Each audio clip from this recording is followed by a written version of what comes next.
Tinokuchingamedzai muchirongwa Dark Secrets and Confessions. Muzuva ranhasi tine nyaya yabva kumudzimai muZimbabwean anogara kuSouth Africa akaroorwa nemurume muNigeria. Saka ari kuti muNigerian uyu akaromba. So kutanga kwakaita zvinhu izvi, ini ndinofunga kuti ndini ndaive ndazvikonzeresa. Nekuti ndichitanga kugara nehusband yangu, aiva andiudza zvinhu zvandaisafanira kuita. Tainzi kana ava manheru kumba, kana ukanzwa kuda kuenda kuchimbuzi kana takarara, waisafanirwa kubatidza light uye waifanira kuita mubhaketi. Muofisi make aisada kuti muklinwe nemutorwa, uye kana uchiklina hawaifanira kufura madrawers ese arimo.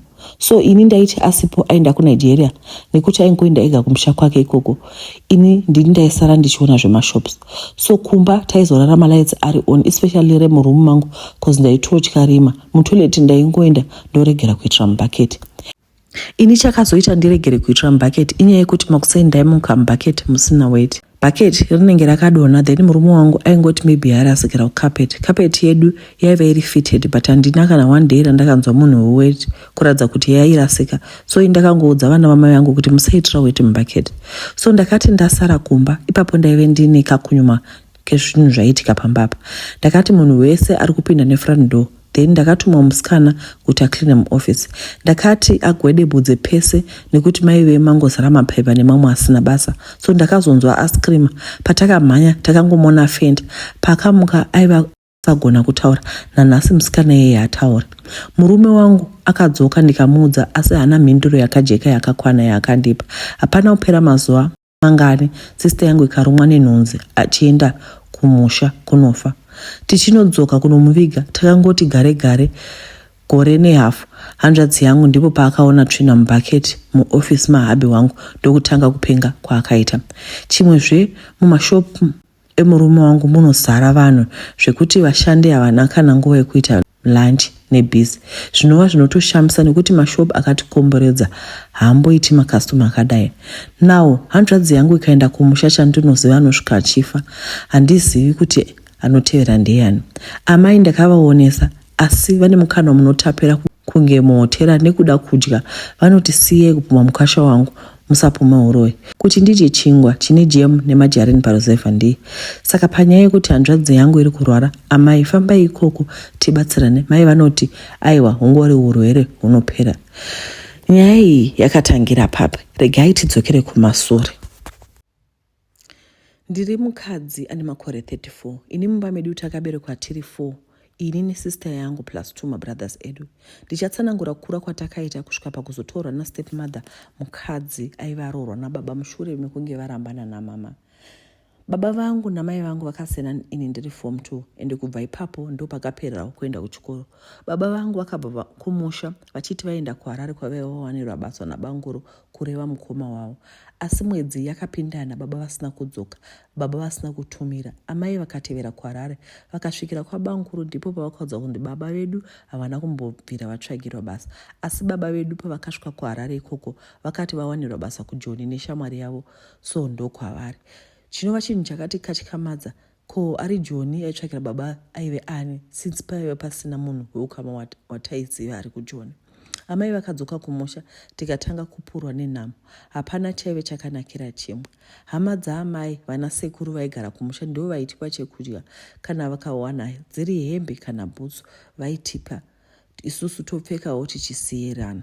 Amai vakazoenda kunhamo yaive yaitika kumba kweshamwari yavo, uyo wavaiti anogara kunze kwenyika, asi vaisaziva kuti aigara kunyika ipi sezvo akatorwa nehanzvadzi yake abva kumurume. So vari kunhamo vakatumira munhu kuti ndirongedze hembe dzangu nekuti ndaizoenda kuHarare kana nhamo yapera, nesister esawira wamai vangu. Handina chandakarongedza nekuti ndaive ndisina hembe dzacho.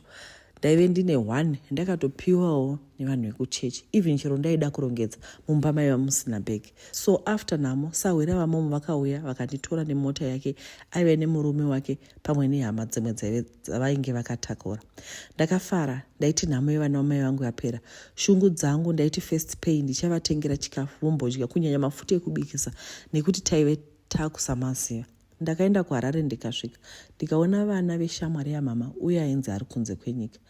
Ndivo vana vandainge ndauya kuzochengeta. Asi amai vangu vaive vasina kubudirwawo pachena. Mai vaitofunga kuti anditora ndiwo ndainoshandira mushopu make. Mazuva ndakauya muHarare, vana ava vaitwa muprocess yekuenda kuSouth Africa. So ini ndini ndaifanira kuenda nevana ava kuJoni ndonoshandira ikoko. Amai vangu vakanzi vaizoudzwa ndaveko neshamwari yavo nekuti rwendo rweJoni haridi kutaura usati waenda, especially kana usina mapepa. Ini neexcitement ndakangobvuma nekuti ndaida zvekuendawo kuJoni. Ini ndaiti zvangu zvaita ndaive kuzokwanisa kuchinja upenyu chaiwo hwevana vamai vangu. Takakwira bhazi kuya kuJoni, pabhodha ndikarwadziwa mafambiro atakaita musango. Ndakabereka kamwana kefriend yamama. Asi chaindinetsa, mwana uyu aive mudiki, aive akafanana neni zvisingaiti. Ndaingoti maybe kungofanana nawo. Takakurosa nekurudzi ndokuya kwandakaita kuJoni. Tichisvika papark station, ndakauya ndikatorwa neshamwari yamama nemota ndokuenda vanogara kuEastrand. Tichisvika ndakatambira zvakanaka ndokudya ndokuzorora. Pandakazomuka kwakuma 5 p.m. ndakashamisika kuona baba vangu vakagara mulounge vachiona TV. Zvakandinetsa vachitonzi dedhi nekamwana kaya kandakafanana nako. Ndakangova asi havana kundidaira nemufaro. Ndakazoda kuti ndikumbire kutaura namai kumusha sezvo makore acho pakanga pasina macellphone, kwaishandiswa landline, vakabva varamba. Ndakatanga kushanda asi ndaibatwa senhapwa kusvikira ndakuti kuna step mom dad kana vabuda, ndaibuda hangu ndonogara kunze kwegedhi kusvika ndazosangana nemumwe murume aiva muNigerian, ndobva ndadana naye ndikabata pamberi. Ndokutidzira kwandakaita, asi handina kuziva kuti ndapindana nezvimwe. Ndakugara naye ndakamuudza zviri kuitika, ndipo paakati taifanira kuenda kuZim kunoona mama. Shuwa akadhiraivha tikaenda kuZimbabwe. Mai vangu ndakasvika vaona nepfungwa nekuti kubva zvandakabva kumusha handina kuzombotaura navo kwe2 years. Imwe sister yangu ndakasvika achinzi akatedzera hanzvadzi yangu imwe akushanda achifudza mombe, so pamba vaive vasara nehanzvadzi yangu diki. Murume wangu akarwadzwa nesituation, asi iye mumwoyo aitofara kuti anyatsozondishandisa murombo wake. Akati mainini vakagara zvakanaka here? Mai vakati anongogara, asi murume haamudi. Vakanzi kana zvichiita ngaadzoke, natsano anofudza mombe ngavasiye basa tiende navo vese kuJoni vanoshanda kumashopu angu pane vashandire vatoro. Murume wangu akatorisa vana vamai vangu mapepa akakwana neni wacho. Akasiya avakisira mai vangu nehanzvadzi dzangu ka3 rooms nekuisa solar pamba nekuti mai vaite musikana webasa aizovabatsira. Ndakabvisirwa, baba vangu vakaramba kuuya, mari yababa ikagamuchirwa nabankuru. Now takati tadzoka kuJoni nevana mamai vangu nemurume wangu, upenyu hwakatanga kuendeka. Asi one day sister wangu akarumwa nenhunzi kubasa kushopu kwedu. Akatanga kuita ronda kunge parumwa nembwa. Akaita sepakuora. Murume wangu akati situation yemainini ngavaende kumusha, kana vazopora vaizodzoka. Ndakaedza kuda kuramba ndichiti arapwe kuno anoita right, asi akaramba kusvika sister yangu yadzokera.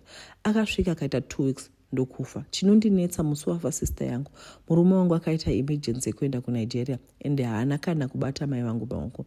Now yava brother yangu akatanga kungopenga, aona bucket netsvina muoffice memurume wangu. Ipapa ari kuita seari kurwara njere, ende murume wangu ari kuti ngaende kumusha. Chandinoziva achingoenda ndokufa kwake. Ndoita sei hama dzangu? Hanzvadzi yangu kuti irarame, vari muno muJoburg hamunawo here wamunoziva anogona kuita go back to sender kana kuti anogona kutibatsira titiriwo nyasha? Ndibatsireiwo. Anytime anokudzwa bhazi kudzosera kumusha.